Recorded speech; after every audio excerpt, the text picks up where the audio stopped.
আজকে আমরা দেখব এমন গল্প যা হলো সততার দোয়া। একবার এক বৃদ্ধ বাবা খুব অসুস্থ হয়ে পড়লেন। বাবা সারা জীবন আল্লাহর পথেই চলতেন, কিন্তু বার্ধক্যে এসে অসহায় হয়ে পড়লেন। তার ৩জন ছেলে ছিল, ২জন ধনী আর ছোট ছেলে গরিব কিন্তু নামাজি ও পরহেজগার। বৃদ্ধ বাবা মারা গেলেন। বড় ২ ছেলে দোয়া দুরুদ পড়ল না, জানাজায়ও মন ছিল না।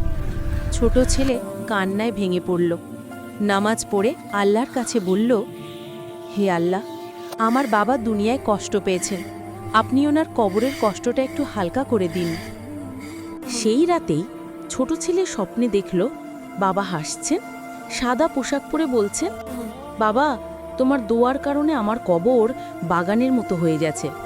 শিক্ষা: সৎ সন্তানই বাবা মায়ের জন্য মৃত্যুর পর সবচেয়ে বড় সম্পদ। বাবা মায়ের জন্য দোয়া করা কখনো বন্ধ করা যাবে না।